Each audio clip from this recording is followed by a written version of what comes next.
Thank You White Knights is supported by ExclusiveWellnessClub.com, home of wellness products for the health conscious such as MMS1 and 2, Lugol's iodine, DMSO, colloidal silver and MSM at ExclusiveWellnessClub.com. Shipping outside the United States available. Link below. Please note all links are shortened and no pictures nor YouTubes nor updates from the original article are provided.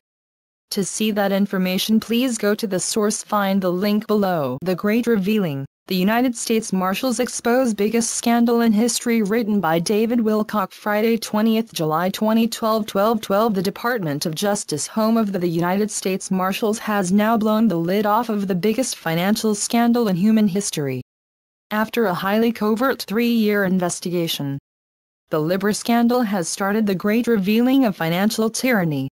Mass arrests must begin with mass charges and mass court cases, and that has now arrived. Disclosure of many great hidden truths will follow. The time has come. Every person on earth is increasingly aware that our world is ruled by corrupt forces to an almost biblical degree. The astonishing events that have unfolded since June 27, 2012 have made that much more obvious even for those who have been in the greatest denial. This process has been fascinating to watch, not to mention remarkably rewarding. After many years of hard work to expose the truth, we are finally seeing results on a worldwide level. The knowledge will spread much, much more with each passing day. In this new investigation, I will do my best to provide you with a blow-by-blow compendium of what has actually happened. Furthermore, we are now seeing a precise fulfillment of the justice we've been promising on this site since at least last November. Critical information was leaked to us from highly classified insider sources, working for the good of humanity. Current events have proven that their plan is still very much in effect. The Financial Tyranny series, a full book-length investigation. Every word of this investigation has been released for free. The bulk of our original findings are in the Financial Tyranny series. The first and largest portion of our extensive investigation was released on Friday, January 13, 2012. The remaining elements took almost another month to finish, and were published on Thursday, February 9. You can begin by reading sections 1 through 7 of Financial Tyranny here. Then go here to complete sections 8 through 10. This truth is admittedly painful to accept. You will probably have to go through a grief process once you understand the full scope of what is going on. Nonetheless, it is absolutely essential for everyone, as a planet, to end the denial and face the truth of our world as it actually exists today. The media is also implicated. The great revealing has not yet become the one thing everyone is talking about. The arrests and resignations have only just begun, and the mainstream Western media is equally as culpable as those controlling the financial system. After all, it's the same people. This is one of many popular notions that are proven in Financial Tyranny. It is no longer a conspiracy theory. Vast psyops have been used, including tens of thousands of professional online hitmen, paid to look like normal people sharing their opinion. Shame has been a very powerful weapon to stop people from learning the truth. No one wants to be crazy or hated for their beliefs. You are about to see a variety of article links where the writers express surprise that the American media isn't covering the story yet. As you are well aware, this has nothing to do with the press being shy. They are simply staring into the face of their own destruction. The Commodity Futures Trading Commission within the Department of Justice on June 27, 2012, the Commodity Futures Trading Commission, or CFTC, filed a surprise legal order against Barclays Bank in a move that has shocked the world. A wealth of emails were presented, giving irrefutable evidence that Barclays was manipulating their own credit score to generate almost unthinkably vast profits.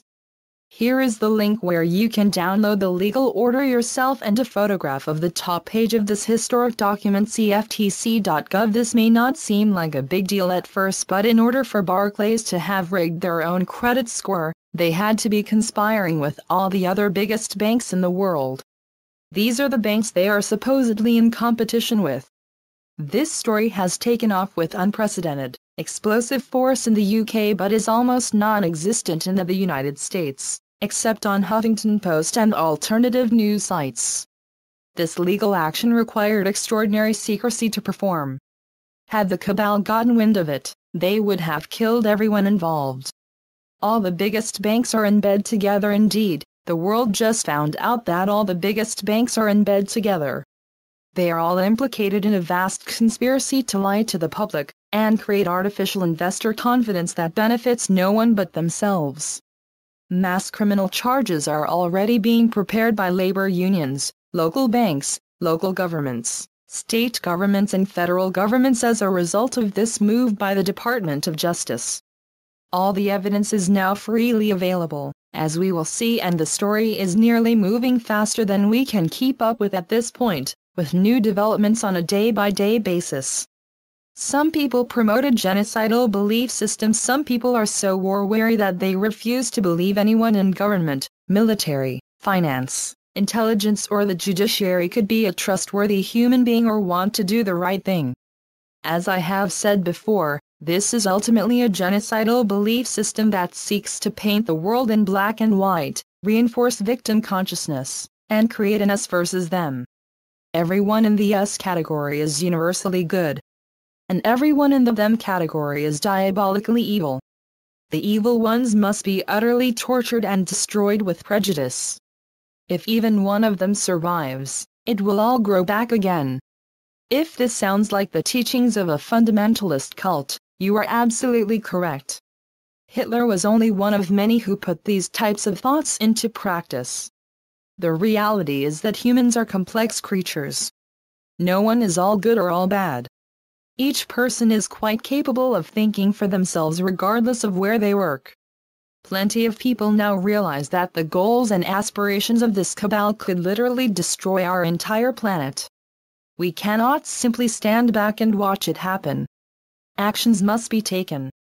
The number of good guys is now as high as 75%. Between 70 to 75% of the United States military community is now aligned against the cabal as of this past week. This is according to top Pentagon sources I am in contact with. By one degree of separation as a result of years of building up insider contacts as a public investigator. Critical steps have been taken to remove powerful opposing forces that were loyal to the cabal who would have sabotaged this planetary healing process. Many brave men and women have put their lives on the line to uphold their oath of enlistment and defend our freedom. They deserve our respect and support. There is nothing more dangerous on earth than to take on the ruling cabal. This also makes it a uniquely powerful act of valor. As a result of these heroic efforts, including criminal investigations, we are now seeing a point of no return for the global bankers. If you don't grasp that yet, the wealth of excerpts you are about to read may well change your mind. They have been weaker than we realized all along. In truth, these financial institutions have been much weaker than they led us to believe for years now, since at least 2007. They have played around with their own credit reports to convince everyone that they are still a worthwhile investment. If they had told us the truth about how much trouble they were in, they would probably have already been exposed and defeated. A vast international alliance has been financially choking off the cabal for years now, knowing that their collapse is inevitable. They are still too powerful to be exposed until a collapse becomes visible to all. Their fraud is so vast that it encompasses every single type of financial investment there is: stocks, bonds, commodities, currency, mutual funds, derivatives, mortgages, loans, you name it. All the money there is in the world, either real money or fake numbers in a computer, has been manipulated to create the largest financial fraud in recorded history. So far, many experts now estimate the amount of investments that are affected could be as much as $800 trillion. The science already came in, but no one was paying attention. Last September, an incredible scientific paper was released that proved, irrefutably, that the world is being controlled by a vastly interconnected cabal. It is rather ironic that these scientists are based in Switzerland, the world capital of secretive, off-the-books bankingarchive.org. I am going to re-quote some of the first section of Financial Tyranny at this point, and add new material as well. Proof of a worldwide interlocking directorate. 3 scientists from the Swiss Federal Institute of Technology in Zurich, Vitali, Glatfelder and Battiston recently found conclusive proof that the world is being run by a vast interlocking directorate. The computer power, database and networking capabilities necessary to prove this point were not available until recently. Their results were published in New Scientist, a respected science magazine. A vast computer database of corporations. Glatfelder's team unleashed an impressive armada of supercomputers on Orbis 2007, a very elaborate database of the top 37 million corporations and individual investors worldwide. The results were absolutely stunning. If you don't mind getting your hands dirty with scientific lingo, this excerpt from page 3 of their study explains more about the database and what they found. I have added emphasis where appropriate.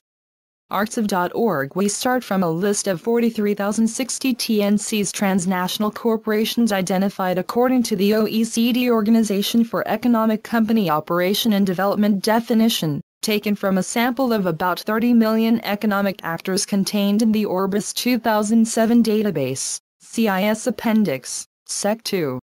We then apply a recursive search, Fig S1 and SI Appendix, Sec 2, which singles out, for the first time to our knowledge, the network of all the ownership pathways originating from and pointing to TNC's transnational corporations, Fig S2. The resulting TNC network includes 600,508 nodes and 1,006,987 ownership ties.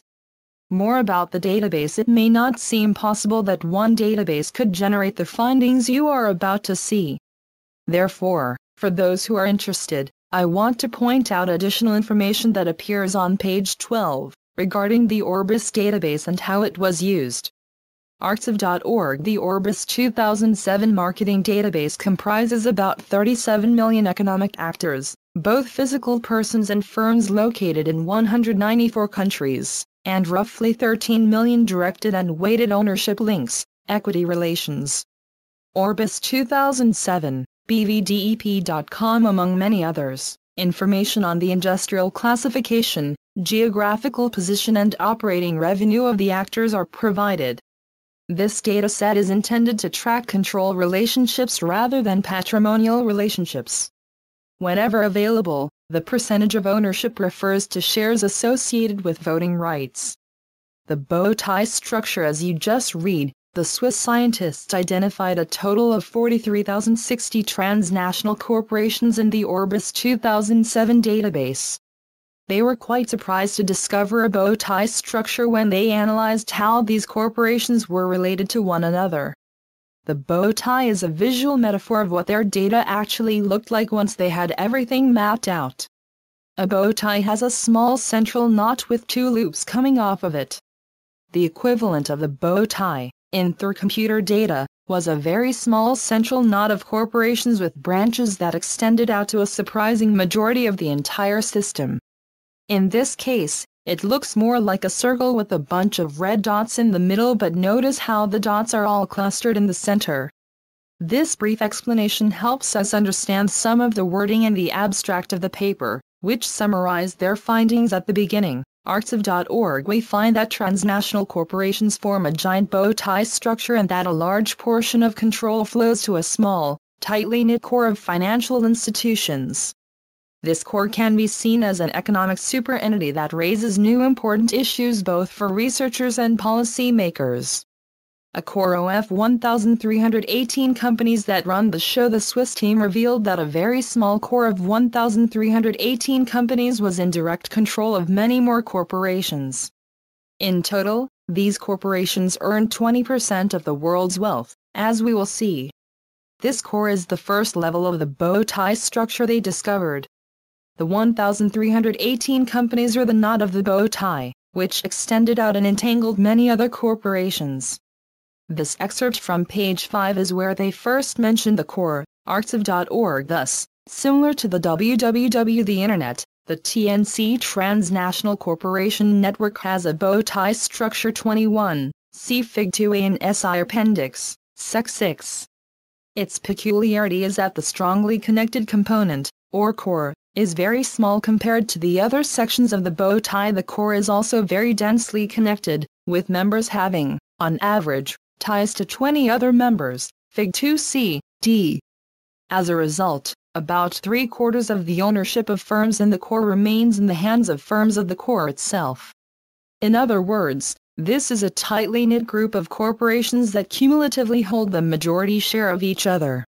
A ghost in the machine. It is very, very strange that all these corporations, theoretically in competition with each other, all actually own each other's companies. The scientists were shocked, because the ownership was far more entangled and interrelated than anyone could ever have imagined, even for those with the unsavory label of a conspiracy theorist. These were not crackpots. Credible scientists explored virgin territory, using supercomputers and a vast database, and discovered an astonishing ghost in the machine. Let's take a closer look. In this diagram, taken from the Swiss study, we see a better illustration of the core, including some of the top players within it, and their relationships. Look closely. Some of these names should already be quite familiar to you. Names that immediately jump out include Goldman Sachs, J.P. Morgan Chase, Lehman Brothers, Morgan Stanley, Bank of America, Merrill Lynch, Citigroup, UBS, Deutsche Bank and Barclays. These are almost all financial institutions. They are supposed to be in competition with each other. Most of their employees certainly think they are. What the hell are they doing by all owning each other's companies? The greatest magic trick on earth. It's almost like a magic show. The magician uses misdirection to get his audience to look away from the stage, at just the right time, to create compelling illusions. A very interesting synchronicity happened right after I added this picture the next morning. See the update section below. In this case, the illusion would be that if you invest in one of these financial institutions, you are hoping that you will earn more profits than if you went with one of the others. No one knew that they were all actually working together. No matter which one of these companies you invest in, all your money is going to the same players. It's like a casino that is rigged to ensure the house always wins. The core is earning 20% of all the profits on earth. This is still just the beginning. It gets much more outrageous from here. This core of 1,318 companies owns other corporations that, in total, are earning 20% of all the money there is to make in the world. The quotes to prove this will appear in just a minute. This fact alone reveals that there is an astonishing monopoly at play in the world. Any interconnected matrix of control like this should be subject to vast, sweeping antitrust legislation. Otherwise, there are all sorts of insider moves that can be made to financially exploit the people. The core controls an additional 60% of global revenues over their own 20%. However, in addition to their own 20% share, the core also appeared to own and control the stock in a majority of all the largest companies in the world. These companies' profits add up to an additional 60% of global revenues. The result of our investigation just got much worse. This is nothing short of staggering. NewScientist.com. Although they represented 20% of global operating revenues, the 1318 corporations appeared to collectively own, through their shares, the majority of the world's large blue-chip and manufacturing firms, the real economy representing a further 60% of global revenues. This core of 1318 companies had interlocking ownerships. Each of the 1318 had ties to 2 or more other companies, and on average they were connected to 20 other corporations. A stupefying and humbling discovery. This kind of discovery can actually make your brain hurt. When we find out that 80% of all the money being earned in the world is all going into a centralized network, that's another way of saying everything is under control. The remaining 20% of holdouts are probably in foreign nations who somehow managed to resist this vast cabal.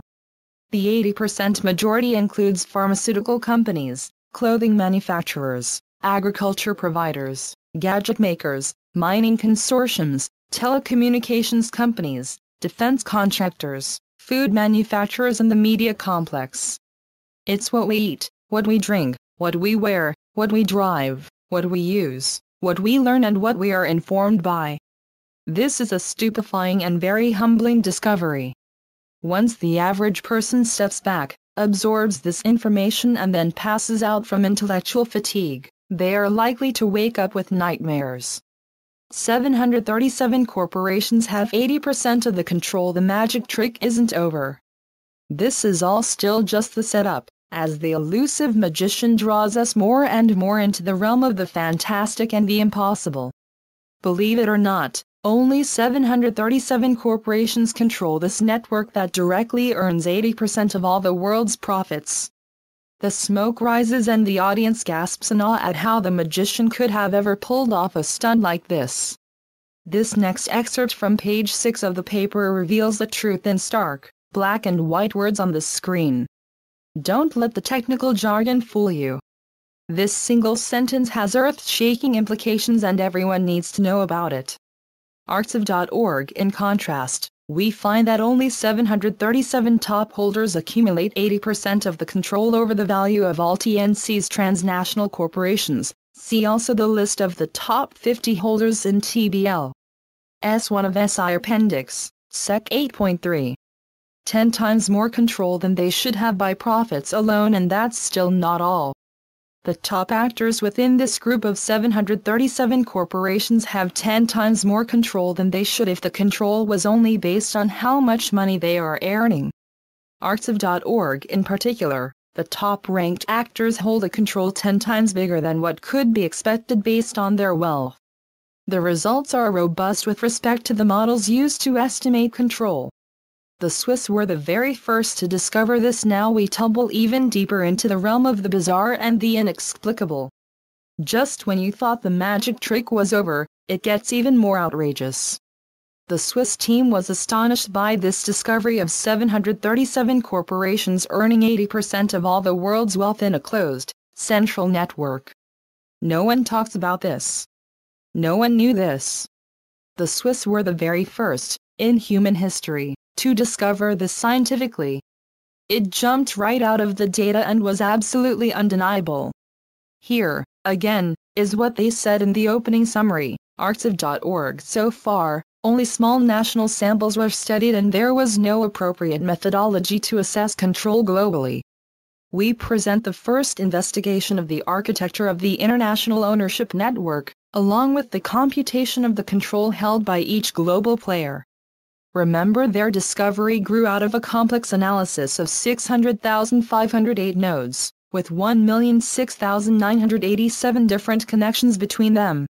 The computers are correlating vast amounts of information provided for each individual node and mapping how it all fits together.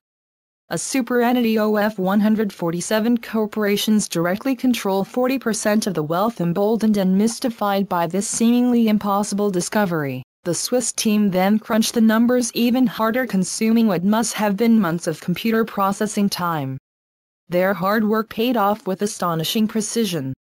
By drilling down even harder, they found that within these 737 companies, there was a very deeply hidden superentity of only 147 corporations. Together, this super elite, good old boys club of 147 companies directly earns a whopping 40% of all the wealth in the world. NewScientist.com. When the team further untangled the web of ownership, it found much of it tracked back to a superentity of 147 even more tightly knit companies. All of their ownership was held by other members of the superentity that controlled 40% of the total wealth in the network.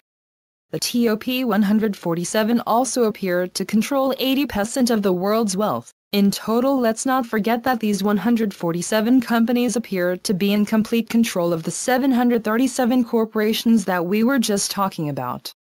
This was very difficult to find, and could not have been revealed without massive computer power which almost borders on artificial intelligence. Therefore, we now know that the superentity of 147 companies likely controls 80% of all the money to be earned in the world.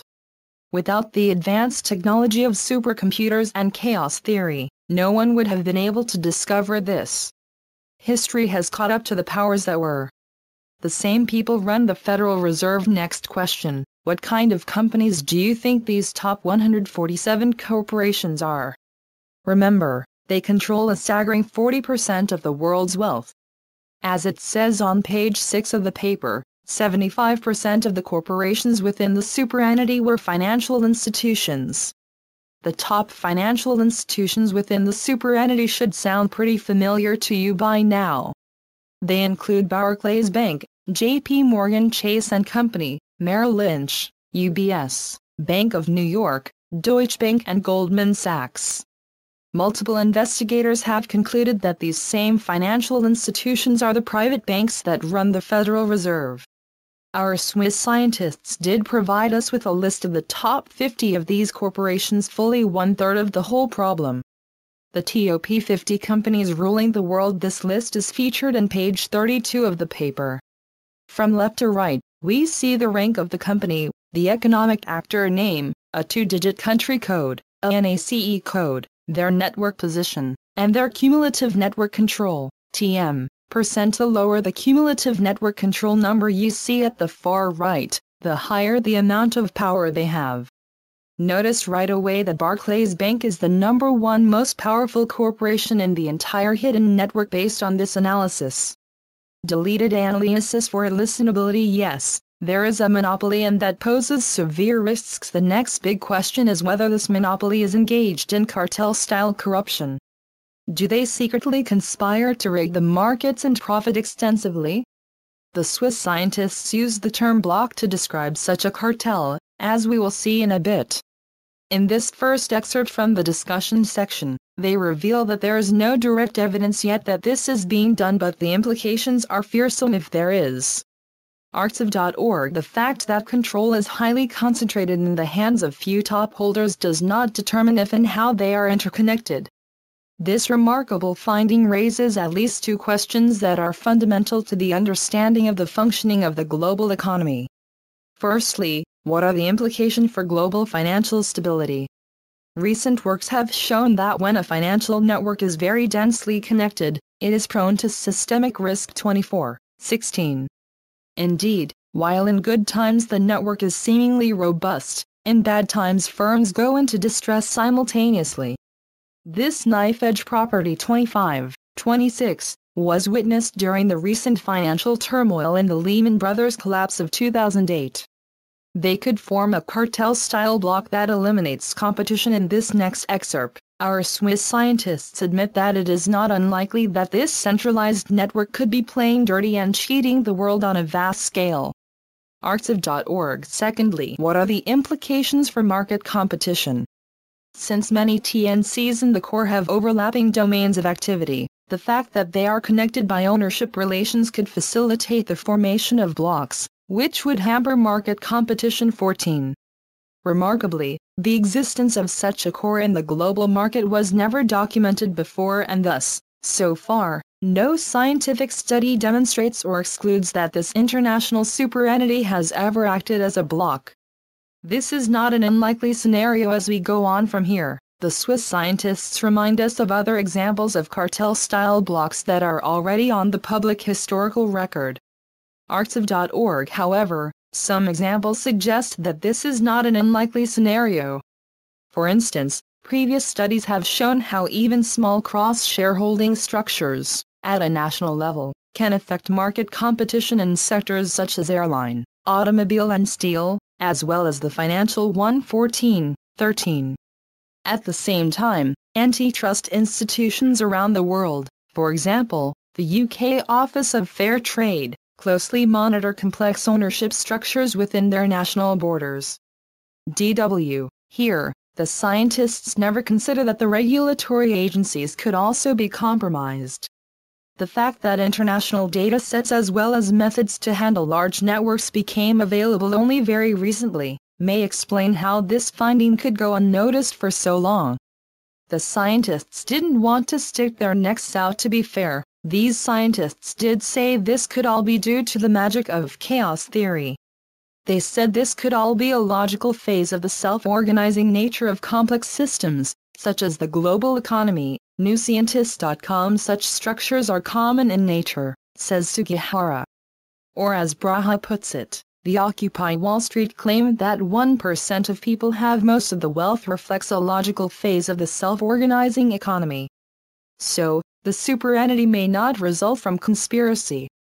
The real question, says the Zurich team, is whether it can exert concerted political power. Driffill feels 147 is too many to sustain collusion. Braha suspects they will compete in the market but act together on common interests. It's disconcerting to see how connected things really are, agrees George Sugihara of the Scripps Institution of Oceanography in La Jolla, California, a complex systems expert who has advised Deutsche Bank. The end of the paper is worded more boldly. You never waste words when you write up a scientific paper after years' worth of hard work. Bearing that in mind, read the last paragraph of the actual paper itself, arxiv.org. This is the first time a ranking of economic actors by global control is presented. Notice that many actors belong to the financial sector and many of the names are well-known global players. This means that they do not carry out their business in isolation but, on the contrary, they are tied together in an extremely entangled web of control. This finding is extremely important since there was no prior economic theory or empirical evidence regarding whether and how top players are connected. Finally, it should be noted that governments and natural persons are only featured further down in the list. Then add this line in from the second to last paragraph of the first part of the paper, on page 8. Our results show that, globally, top holders are at least in the position to exert considerable control either formally, for example, voting in shareholder and board meetings, or via informal negotiations. What kind of informal negotiations are we talking about here? Let's be clear that the Swiss scientists suggested the possibility of backroom dealings, the type of insider cheating that conspiracies are made of. This is what they are calling informal negotiations. Now, with the Libra scandal, we have the proof that these informal negotiations are indeed taking place and the world has been electrified. 16 Albanian legs of the top financial institutions in the world have been secretly conspiring with each other to defraud the public. This has now become common knowledge in the last 3 weeks. With this scientific backdrop, the significance of what you are about to read will be much greater. Barclays was directly targeted again. As of June 27, 2012, action was taken against Barclays Bank by the Commodities and Futures Trading Commission, or CFTC, to make this knowledge public on a mass scale for the very first time. CFTC.gov. Let's not forget that Barclays was the #1 most powerful entity in the superentity of 147 corporation discovered by the Swiss scientists. The Swiss discoveries have been publicly available since last September, and were prominently featured in Section 1 of Financial Tyranny, published in January 2012. The United States Federal Marshals are responsible for this. The CFTC is the financial investigation branch of the Department of Justice. The personnel who enforce the law on behalf of the Department of Justice are the United States Federal Marshals. The United States Federal Marshals are the only entities legally capable of taking down this cabal which has seized control of the world and its resources to an astonishing degree.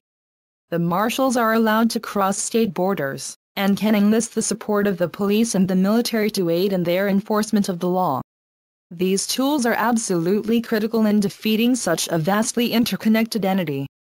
All of these details fit perfectly with the mass arrests scenario we've been heavily tracking on this website since last November. In order to do mass arrests, you have to start with mass charges leading to mass court cases. The Department of Justice has now kicked this process into high gear. As you will see, the outraged public is already calling for mass arrests as the scope of the conspiracy sinks in. The Federal Reserve System at the center of this octopus of global control is the Federal Reserve System. It was originally called the National Reserve System, and was presented in 1911 and 1912 via the Aldrich Plan. The idea was to outsource the control of the United States financial system to a private consortium of international bankers. Americans then essentially rent their money from these bankers and pay them for the honor of using it. As billionaires, the trust and collateral of these bankers is supposedly superior to any reserve within the United States government itself. This vintage cartoon shows how there was a widespread understanding, in the early 20th century, of the danger we faced if we allowed private bankers to seize control of our financial system. What were the results? This problem did not begin in 1911. Once you have read Financial Tyranny, you will be well aware that it goes back to at least the 1700s. The result of the Federal Reserve were elegantly summed up by the Ron Paul site. Ron Paul site audit the Federal Reserve. RonPaul.com. The Federal Reserve is the chief culprit behind the economic crisis.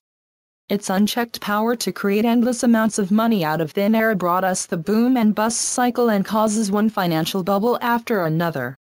Since the Fed's creation in 1913, the dollar has lost more than 96% of its value, and by recklessly inflating the money supply, the Fed continues to distort interest rates and intentionally erodes the value of the dollar.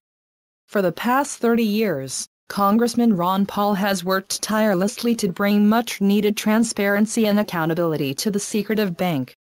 And in 2009 and 2010, his unfaltering dedication showed astonishing results. H.R. 1207, the bill to audit the Federal Reserve, swept the country and made the central bankers shudder at their desks. The bill passed as an amendment both in the House Financial Services Committee and in the House itself. But eventually the most significant portions of the bill were derailed. Full story here. Not this time. Ron Paul's original bill led to a shocking disclosure. The Federal Reserve paid $26 trillion in bailouts with American money it printed, without our permission, to its own member banks surrounding the financial crash of 2008. This has still not created anywhere near the degree of outrage that it should have. Corporate media has completely ignored it because to publicize it would speed their own destruction.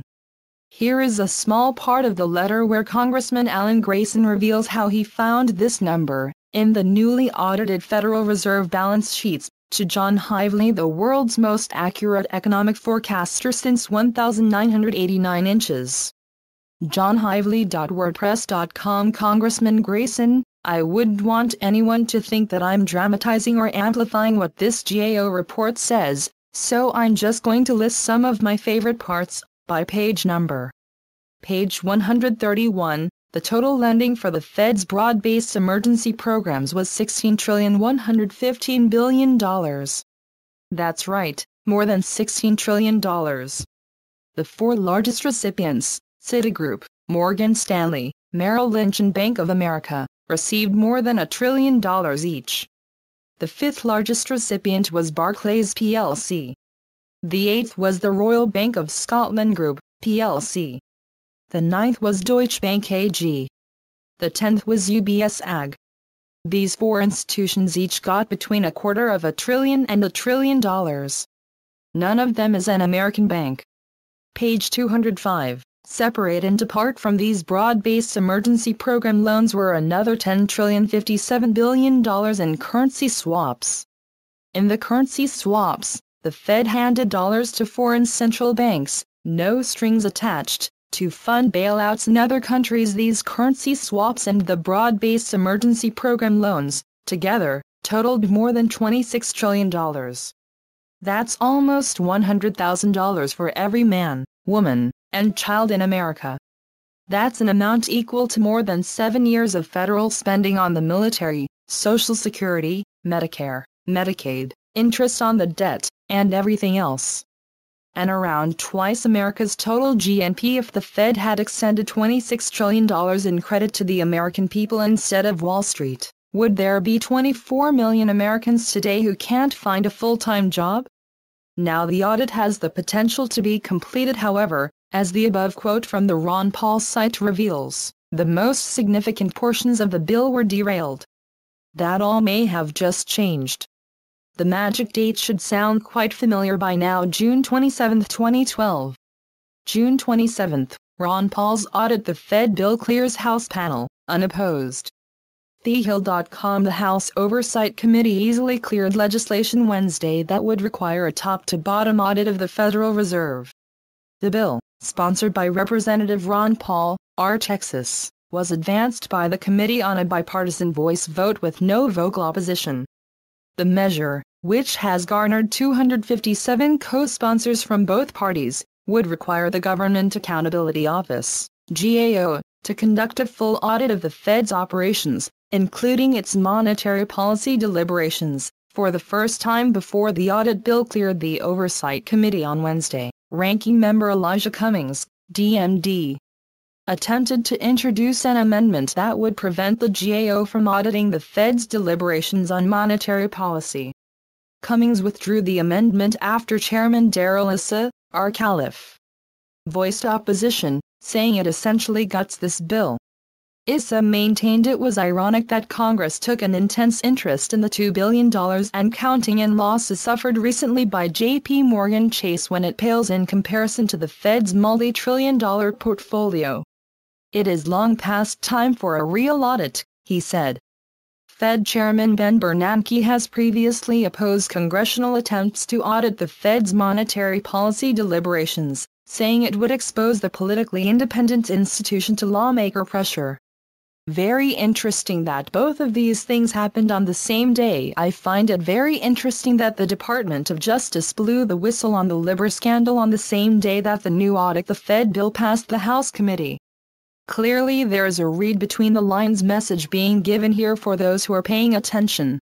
The Federal Reserve is the heart of the cartel of bankers that are manipulating the Libor rate. It is safe to say that the Federal Reserve and its affiliates were completely caught off guard by this surprise one-two punch and have been scrambling to contain the damage ever since. Though this has now become a tremendously significant issue in Great Britain, the United States monopoly press has essentially been plugging its ears and humming, hoping it will just go away. Just as I was preparing to publish this, we had another tragic mass shooting in Colorado. Once you've read Financial Tyranny, you may start to wonder if these lone nut assassins are really acting alone. Stories like this can dominate the headlines for weeks and wash away other, embarrassing issues for the cabal in the meantime. Rolling Stone's Matt Taibbi explains the Libor scandal. This next video is an excerpt from Eliot Spitzer's show, Viewpoint, on Current TV. It has completely gone viral for good reason. It very nicely summarizes what the people have now learned as a result of the Libor scandal and should be considered required viewing for anyone seeking to understand this. July 3, Matt Taibbi explains Libor scandal, it's over for the banking cartel. YouTube.com. The original write-up from Current TV. Here is the original write-up of this show, as it appears on the Current TV website. Additional information is provided that is not in the video and it is nicely summarized. July 3, original link on Current TV to Spitzer/Taibbi interview. Current.com. Viewpoint host Eliot Spitzer, Matt Taibbi, Rolling Stone contributing editor, and Dennis Kelleher, president and CEO of Better Markets, analyzed the Libor interest rate rigging scandal engulfing the banking industry. Barclays CEO Bob Dimon recently resigned after the bank was fined $453 million for its part in the scandal, which involved manipulating the London Interbank Offered Rate, Libor, a key global benchmark for interest rates, by essentially faking their credit scores, according to Taibbi. And as Taibbi explains, Barclays couldn't have acted alone. It can't just be Barclays and the Royal Bank of Scotland. In fact, it can't even be 4 banks or even 5 banks, he says. Really, in the end it's probably going to come out that it's going to be all of them involved in this. And that's what's critical for people to understand, that this is a cartel-style corruption. Kelleher argues that the Libor scandal is proof that the financial industry is corrupt and rotten to its core. The same executives using the same business model that crashed the entire financial system in 2008 are still running these banks, he says. Al Jazeera's Inside Story does a nice job as well. Television news often lacks explosive drama, but not in the case of the July 4th episode of Inside Story on Al Jazeera. Beginning at 11:55, the host Mike Hanna asks Philip Booth, program director for the Institute of Economic Affairs, if manipulation should become a crime, rather than a moral mistake. Then, at 12:26 into the video, very shortly after Philip Booth begins his answer, Max Keiser starts screaming that Philip Booth is lying. It was quite a dramatic moment in the often sterile world of television news. The whole video is worth watching, but definitely check it out at 11:55 if you don't have time to see the rest. July 4th, Excellent Al Jazeera inside story on Libor scandal. YouTube.com transcript of Max Keiser's big meltdown. This event was significant enough of a breakthrough in mainstream media that I transcribed it. Once Max Keiser starts yelling, I deleted all the overtalks so his message is presented intact. YouTube.com Mike Hanna, 1155. So the question here is, should some international body be regulating the regulators of a system that appears to assume that everyone acts honestly?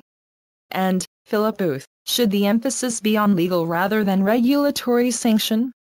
In other words, make manipulation a crime, rather than some moral mistake? Philip Booth, yes, I really don't understand the point of view that suggests that somehow London is very lightly regulated markets, and that's why all this fraud and these misdemeanors take place. Max Keiser, screaming, because that's the reality of the situation. Okay. Stop peddling out lies. Deregulation? There's no regulation. You can rehypothecate to infinity in London. Stop telling lies. People are being suffered for austerity because panel members like that are lying. That's absolutely unacceptable. You can't have somebody come on your show and lie like that. London is a cesspool. There is no regulation and the Bank of England is totally implicated in this scandal. Microphone turned off, and now for the play-by-play to really understand just how big the Libor scandal is, and how far it has spread, we need to read the articles that have come out in chronological order. This is only a small sample of what is available, but it is nonetheless very revealing. I have dipped in and found the most useful articles, and traced it all the way back to the day it started. June 27th, the scandal breaks in the UK Telegraph. In this first excerpt, we see a comprehensive announcement in the UK Telegraph that began the day this all started. June 27th, Barclays fined for Libor fixing Telegraph.co.uk. Barclays has been fined £290 million for attempting to manipulate the world's benchmarking borrowing rate, in a blow to the bank's reputation that has raised questions over the future of Chief Executive Bob Diamond. The Financial Services Authority fined Barclays a record £60 million, saying staff at the bank had repeatedly made false submissions to help set the London Interbank Offered Rate, Libor. The rate is used to fix the cost of borrowing on mortgages, loans and derivatives worth more than $450 trillion, £288 trillion, globally. Investigators from the FSA and the United States Commodity Futures and Trading Commission said they had found evidence that Barclays had tried to manipulate Libor for several years in the run-up to the financial crisis and in its aftermath. Emails uncovered as part of a 3-year investigation into claims that Barclays and other banks attempted to inflate and suppress Libor show the extent of the scandal. In one message sent to a Barclays employee involved in the bank's Libor submission, a trader asked for the rate to be set as high as possible today, to which the unnamed staff member replied sure. In another, a trader from an unnamed rival bank thanks a Barclays trader for successfully getting the lender's Libor rate lowered, saying, "Dude, I owe you big time. Come over one day after work and I'm opening a bottle of Ballinger." About a dozen banks are being investigated as part of the Libor probe, including state-backed lenders Lloyds Banking Group and Royal Bank of Scotland, as well as many of the largest the United States and European investment banks. A summary of the emails: the Department of Justice personnel from the Commodity Futures Trading Commission went in, on a highly secretive basis, and collected emails implicating the cabal in this vast scandal. Here, the UK Telegraph summarizes those emails on the day this all broke out. June 27th, key emails revealing how Barclays manipulated Libor. Telegraph.co.uk. The report from the United States Commodity Futures Trading Commission, CFTC, highlights communications between Barclays traders and those tasked with submitting Libor estimates, which it claims show an attempt to manipulate rates on numerous occasions and sometimes on a daily basis. Chronology of events on the day the scandal broke. Events moved at lightning speed in the UK when the scandal broke. Here is a link to a summary of what happened that day. June 28, Barclays Libra scandal as it happened. Telegraph.co.uk. David Cameron says Barclays has serious questions to answer over Libra fixing, and George Osborne describes the scandal as a shocking indictment of the banks amid calls for the bank's chief executive Bob Diamond to resign. Britain's top business lobbying group calls Libra scandal deplorable 2 days after it started. The head of Britain's top business lobbying group expressed his horror at the depth of this scandal. June 29, Britain's top business lobbying group calls Libra scandal deplorable. News.sky.com. The manipulation of the Libra arrangements is deplorable and undermines international trust in the integrity of the city. This weakness must be addressed and the culprits punished.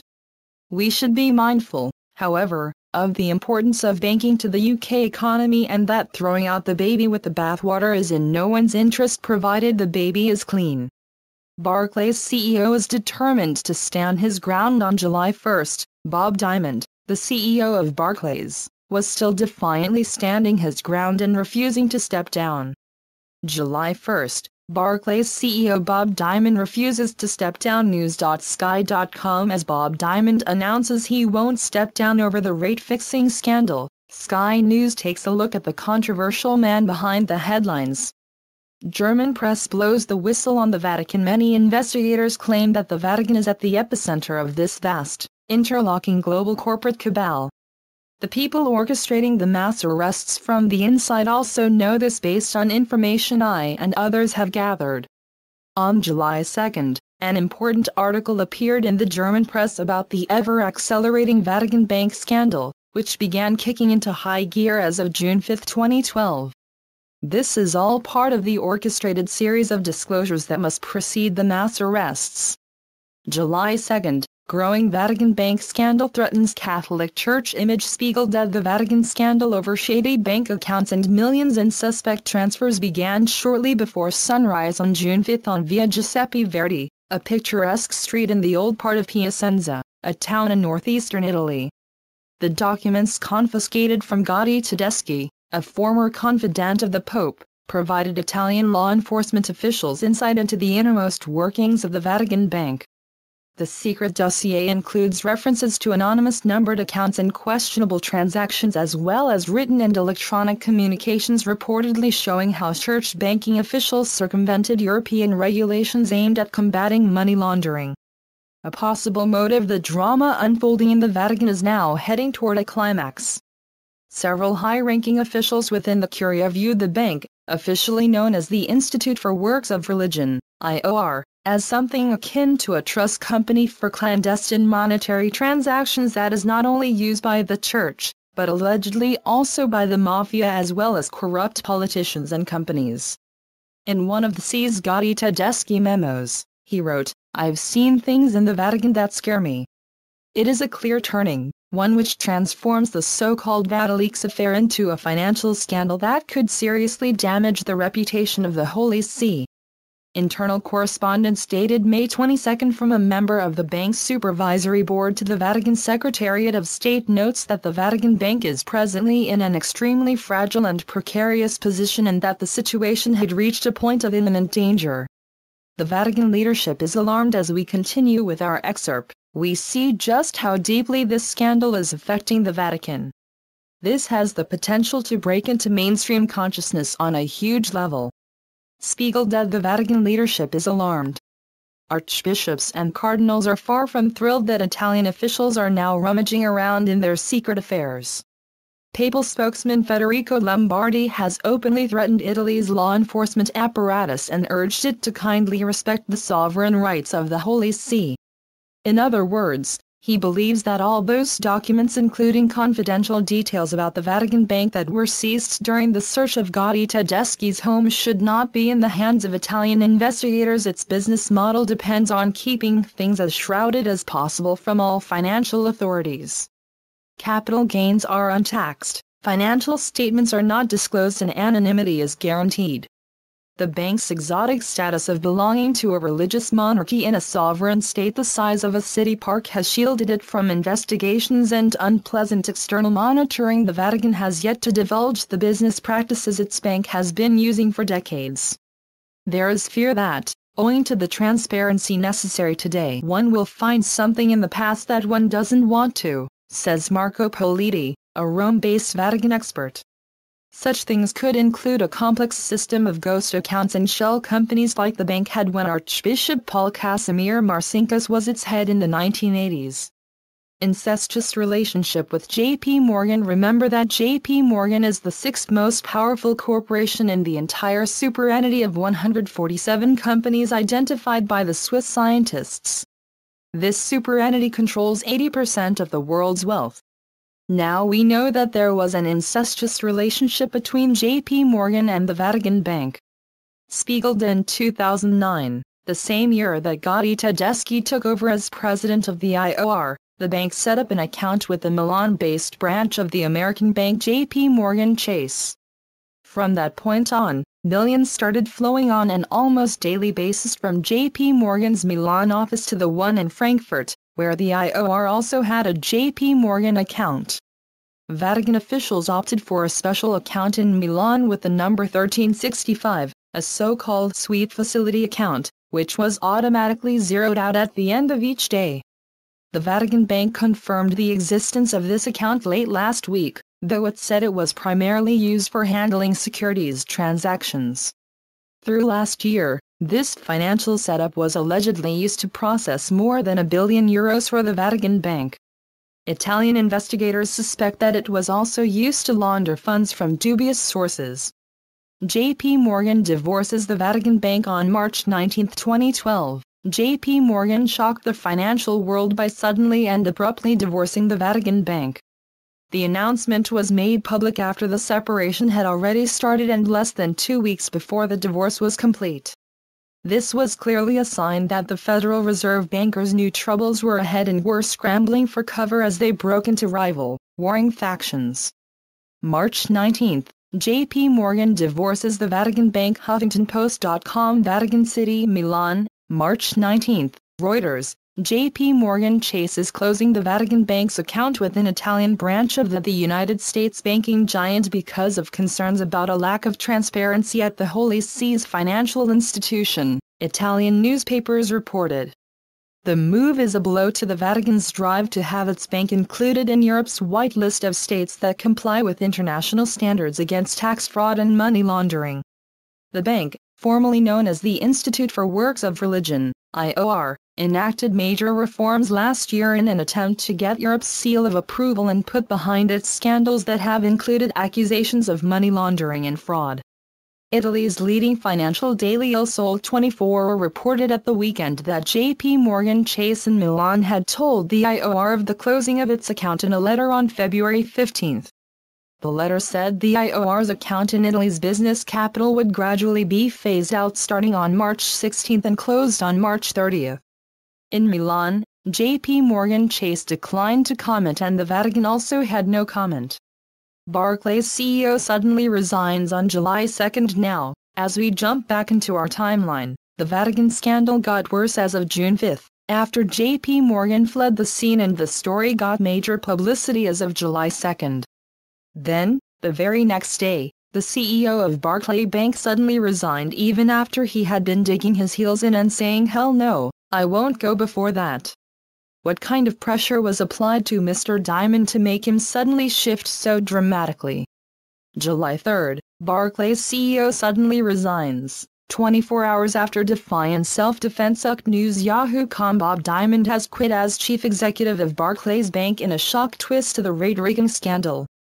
Marcus Agius, who announced his intention to resign as chairman only yesterday, July 2, is to take over the running of the bank while a successor to Mr. Diamond is found.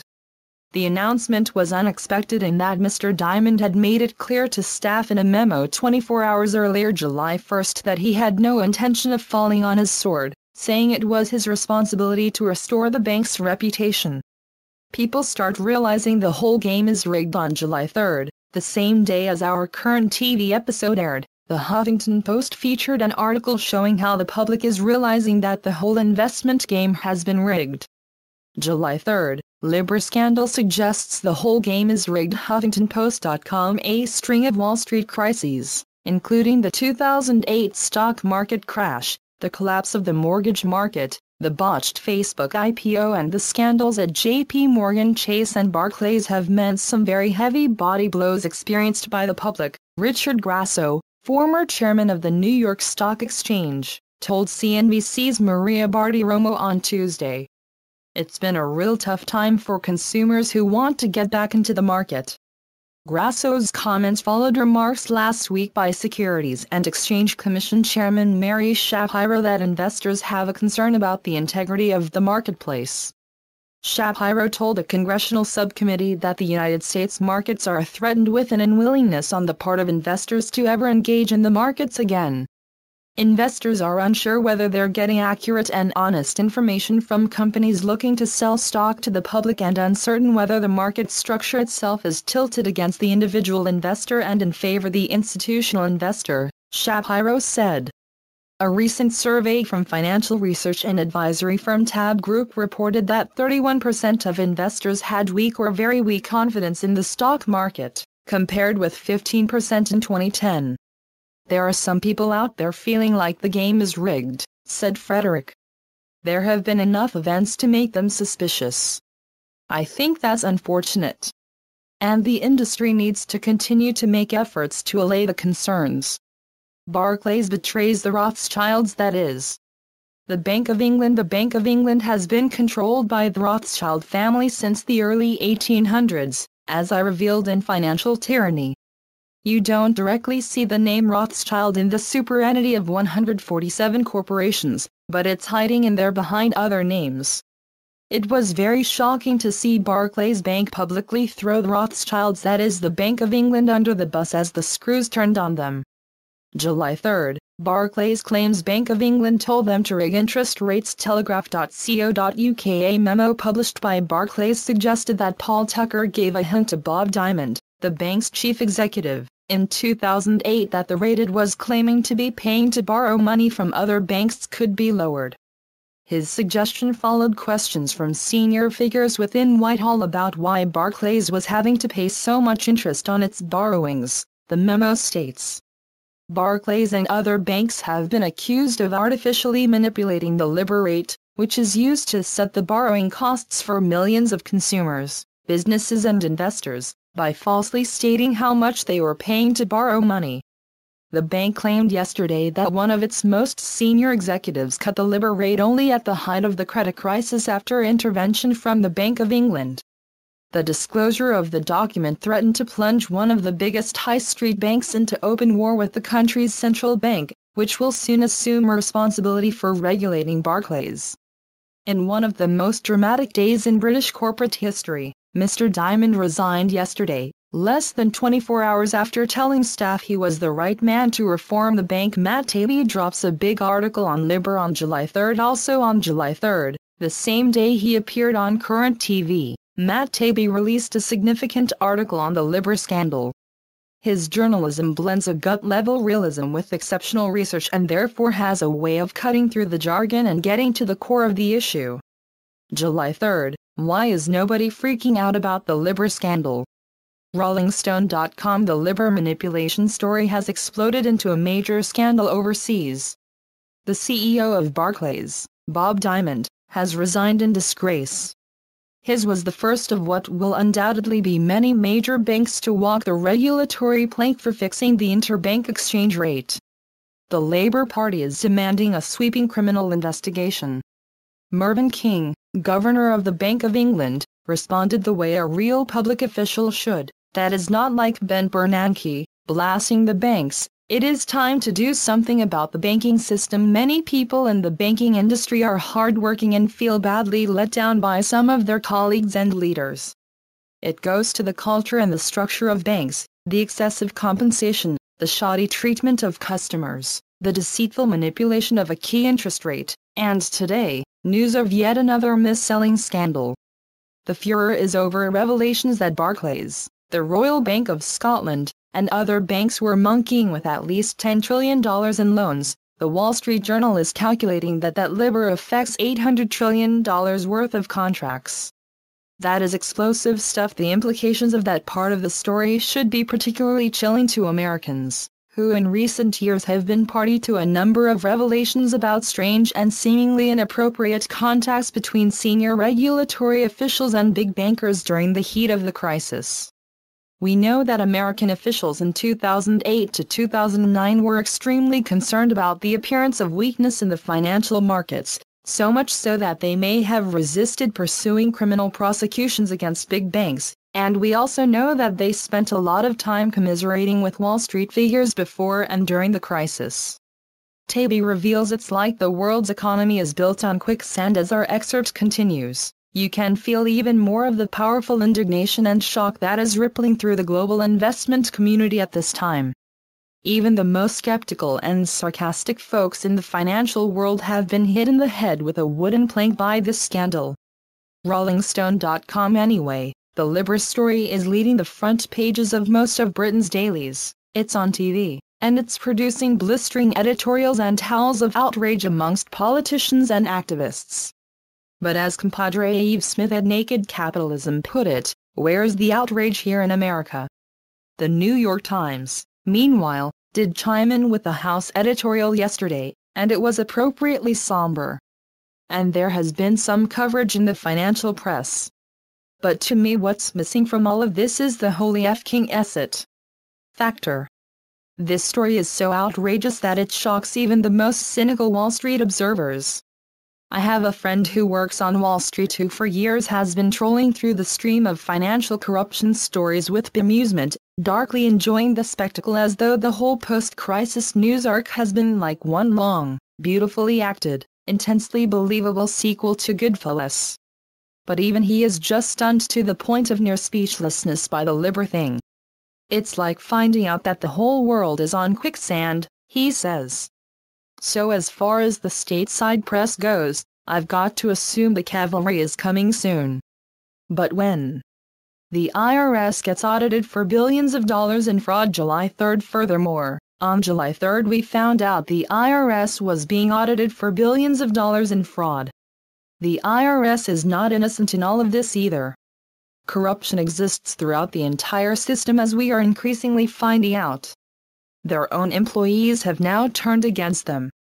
July 3rd, IRS gets audited for allowing billions of dollars in fraud. WND.com, the federal agency that strikes fear into many of the United States taxpayers, is getting a dose of its own medicine, as it is now the focus of a year-long audit for allowing illegal aliens to scam the system and bilk taxpayers out of billions of dollars every year. Federal employees are blowing the whistle on the Internal Revenue Service, according to a report by Indianapolis television station WTHR-TV. Howard Antilis, a tax examiner at the IRS ITIN Processing Center in Austin, Texas, explained, "We were being told by upper management to ignore fraud, to assign ITIN numbers and pay out refunds to people who are lying. It's a license to steal when you allow that." Antilis said he reported the scams regularly to his managers, for years, with no result. Frustrated with the inaction, he called the Inspector General's office in Washington, D.C.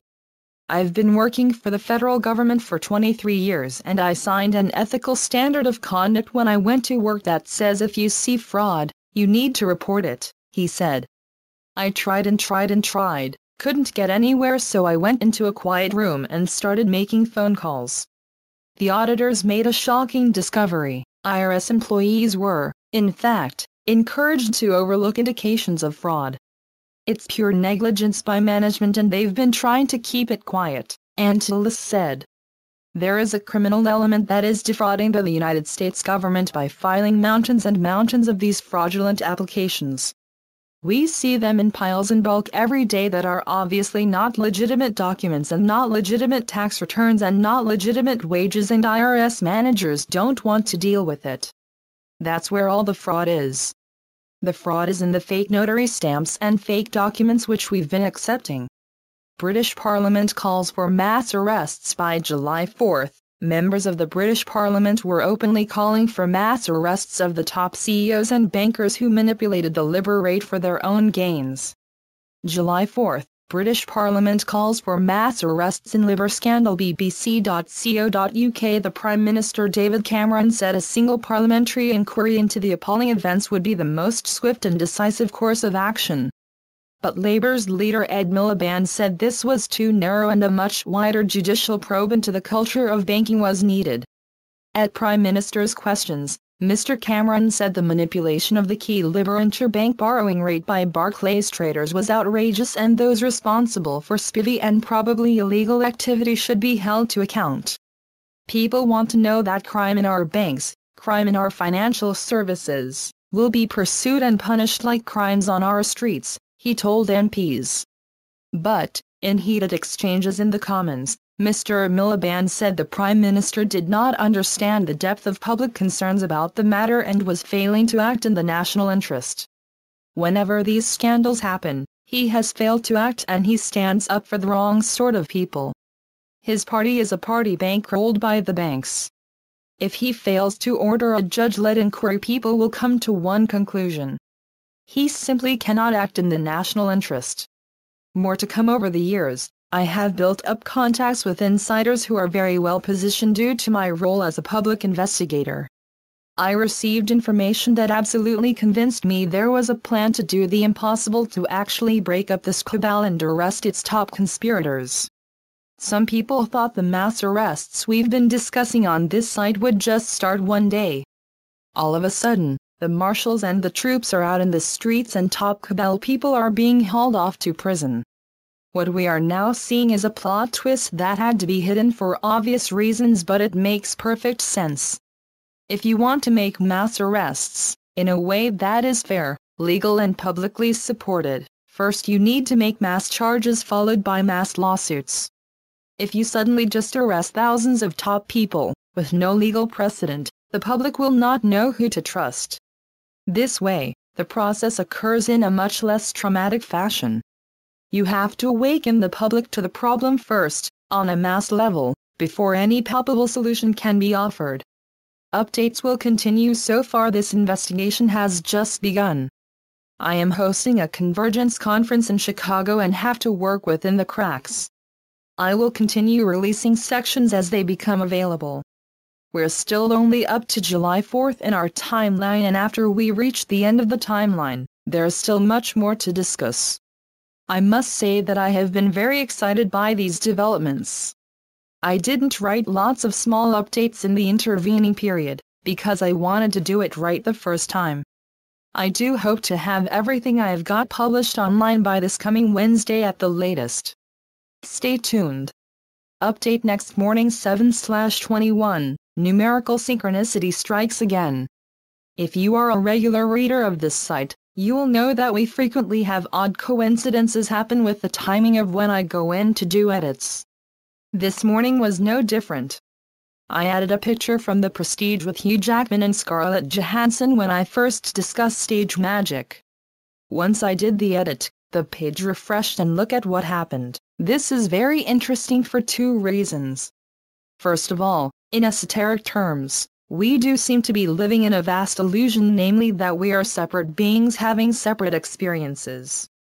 The truth is that we are all one and we are moving through a major evolutionary leap, as a planet, that will make that more obvious. Secondly, the number itself was very interesting, as 33 is a sacred number, rooted in geometry, that has been heavily co-opted by the cabal. In this case it was 33,133, which is also a palindrome. It's the same number backwards and forwards.